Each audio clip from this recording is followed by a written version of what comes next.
Sahabat Beyond, pernah nggak sih kamu lagi scroll Instagram, nge-tap story, terus ngeliat story temen kamu yang seru banget? Ya, aku barusan kejadian nih, lagi scroll Instagram, terus nge-tap story. Temen aku ada yang lagi working holiday visa.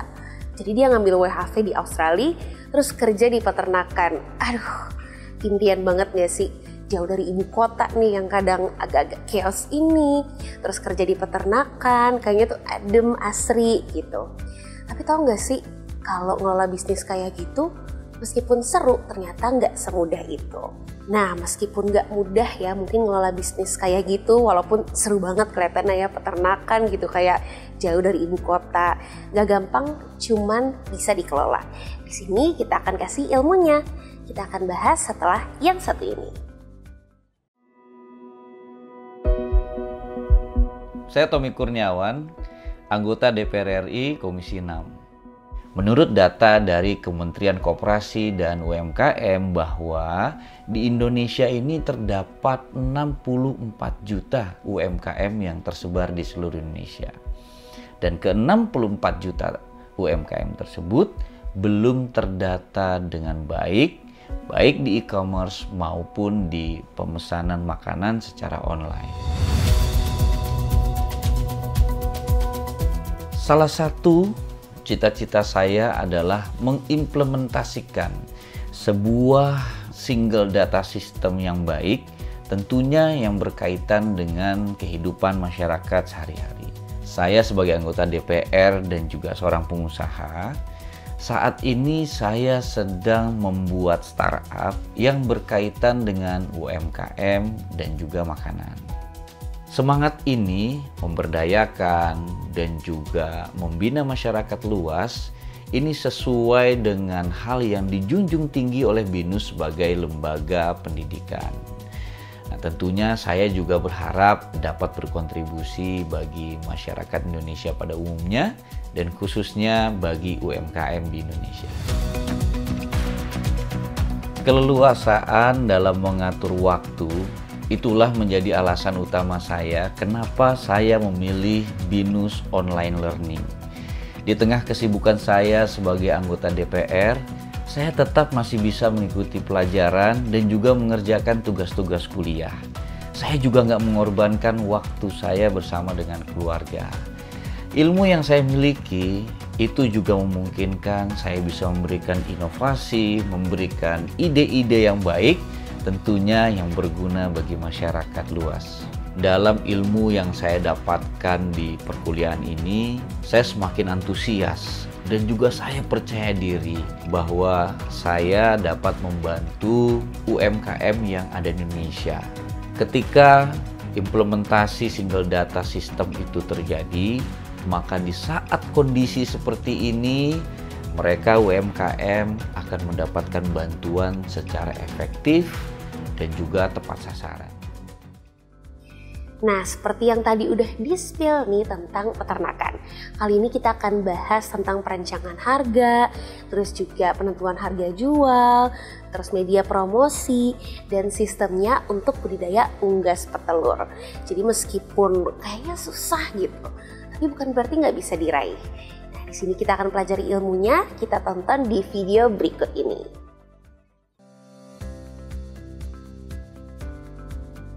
Hai rekan-rekan semua, berjumpa kembali dengan saya Nia. Kali ini kita akan membahas untuk bidang usaha budidaya, yaitu mengenai perancangan dan perhitungan harga jual produk budidaya unggas petelur. Sudah siap untuk menambah pengetahuan baru?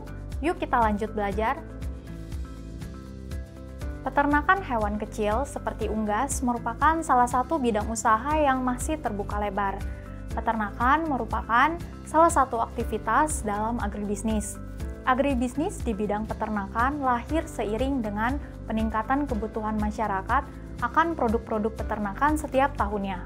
Hasil ternak unggas seperti telur masih menjadi kebutuhan pokok masyarakat, bahkan permintaannya terus meningkat dari tahun ke tahun. Di antara hewan-hewan yang dapat dijadikan sebagai hewan ternak, unggas petelur merupakan jenis hewan ternak yang paling banyak diminati. 3 hal utama yang harus dipertimbangkan untuk memulai bisnis usaha budidaya unggas petelur adalah pemilihan lokasi yang tepat untuk memulai usaha, jenis unggas petelur yang akan dibudidayakan, dan jarak antara lokasi budidaya dengan sumber pakan. Hal pertama yang harus disiapkan adalah modal. Hal kedua adalah tempat. Tempat yang sesuai untuk membuat kandang unggas petelur harus aman dan berukuran sesuai dengan jumlah bibit yang ada. Hal yang ketiga adalah bibit. Pilih bibit unggas petelur yang berkualitas. Bibit-bibit berkualitas akan menghasilkan telur dengan jumlah yang banyak. Beberapa jenis unggas yang sering dijadikan sebagai unggas petelur adalah ayam ras dan ayam buras. Ayam ras merupakan ayam yang dalam perkembangannya melibatkan rekayasa genetika. Ayam ras lebih difokuskan pada produktivitas telur dan daging yang tinggi. Sedangkan ayam buras merupakan jenis ayam yang dapat bertelur secara alami tanpa bantuan rekayasa genetika. Contohnya seperti ayam kampung, ayam kedu, ayam Arab, ayam kate, ayam Bangkok, dan ayam pelung. Adapun metode penetapan harga produk secara teori dapat dilakukan dengan 3 pendekatan. Yang pertama, pendekatan permintaan dan penawaran. Dari tingkat permintaan dan penawaran yang ada, ditentukan harga keseimbangan atau yang kita sebut sebagai equilibrium price dengan cara mencari harga yang mampu dibayar konsumen dan harga yang diterima produsen sehingga terbentuk jumlah yang diminta sama dengan jumlah yang ditawarkan. Yang kedua, pendekatan biaya. Menentukan harga dengan cara menghitung biaya yang dikeluarkan produsen dengan tingkat keuntungan yang diinginkan, baik dengan markup pricing dan break-even analysis. Dan yang ketiga, pendekatan pasar. Merumuskan harga untuk produk yang dipasarkan dengan cara menghitung variabel-variabel yang mempengaruhi pasar dan harga seperti situasi dan kondisi politik, persaingan sosial budaya. Demikian untuk pembelajaran kita kali ini. Semoga semua paham dengan pembahasannya ya. Terima kasih telah menyaksikan hingga akhir. Sampai jumpa di sesi berikutnya. Oke guys, itu dia spill produk hari ini. Thanks for watching.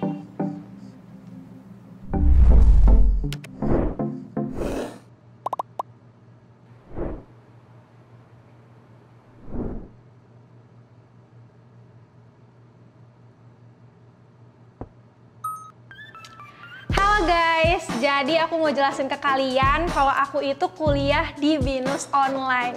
Kuliah di Binus Online itu benar-benar fleksibel banget. Aku bisa langsung menggeluti bidang yang aku suka, tapi nggak lupa juga sama kuliah. Kita bisa memilih mata kuliah sendiri melalui sistem modular.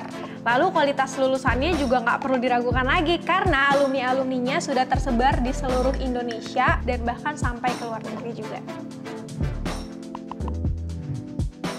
Oke, jadi Binus Online sudah mendapatkan 5 star dari QS World University Ratings dan sudah ada 5 jurusan.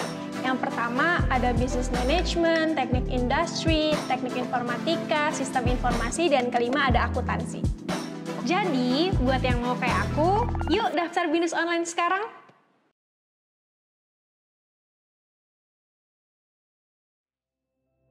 Halo rekan-rekan, berjumpa kembali dengan saya Nia. Pada sesi sebelumnya, kita sudah belajar mengenai perancangan dan perhitungan harga jual produk budidaya unggas petelur. Di sesi kali ini, kita akan melanjutkan materi mengenai media promosi dan penjualan sistem konsinyasi produk budidaya unggas petelur. Yuk lanjut belajar. Dalam usaha budidaya unggas petelur, dapat dilakukan beberapa promosi yang berbeda sesuai dengan kebutuhan.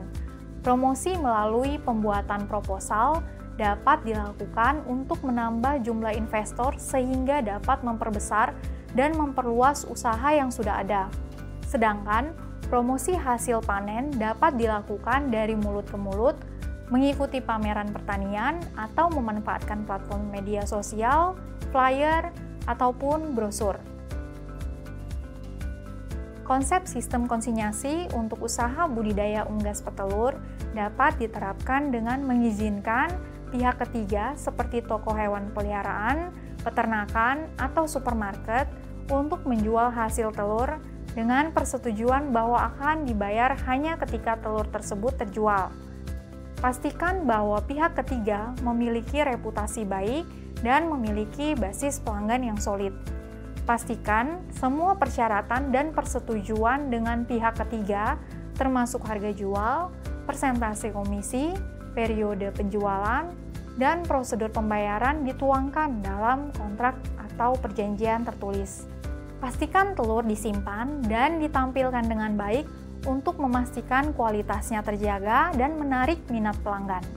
Dengan menerapkan sistem konsinyasi dalam usaha budidaya unggas petelur, Anda dapat memperluas jangkauan pasar, meningkatkan kesadaran merek, dan menciptakan kemitraan yang saling menguntungkan dengan pihak ketiga, sementara tetap mempertahankan kontrol atas kualitas produk. Nah, menarik banget ya. Makin penasaran kan untuk eksplor bidang usaha yang lain? Semoga penyampaian saya cukup jelas ya rekan-rekan. Di sesi berikutnya, kita akan bahas bidang usaha pengolahan. Sampai ketemu, terima kasih, dan selamat belajar. Nah, Sobat Bion tadi udah tonton tuh videonya, udah makin tercerahkan atau malah makin pusing nih ngurusin tentang unggas petelur ini? Seru sih kayaknya ya, kayak tadi aku ngeliat story temen aku di peternakan, terus itu kan budidaya unggas petelur juga kan. Tapi bukan berarti kalau misalkan seru cuman susah nggak bisa diraih sama sekali. Jadi mudah-mudahan melalui yang video tadi tuh bisa menjadi ilmu dan bekal mungkin buat Sobat Bion yang kayak udah capek nih kerja di Jakarta, gue mau usaha pertanian dan peternakan aja. Semoga bisa membantu dan bisa kasih insight juga buat kamu. Segitu dulu video Bionik kali ini. Semoga materi yang tadi ya banyak tuh tentang perancangan, terus penentuan harga jual, tentang media promosi buat kamu yang mau budidaya mungkin peternakan ya. Kayak tadi tuh unggas petelur bisa jadi insight yang bagus dan bisa jadi awal yang bagus juga untuk kamu yang mau mulai tipis-tipis ya meninggalkan hiruk-pikuk Jakarta yang capek nih sampai duduk di sofa nih saking capeknya. Semoga bermanfaat juga ilmu-ilmu yang tadi dan semoga tentunya menghibur kamu yang ada di rumah. Kalau gitu Diandra pamit, kita ketemu lagi di episode Bionik selanjutnya yang gak kalah seru.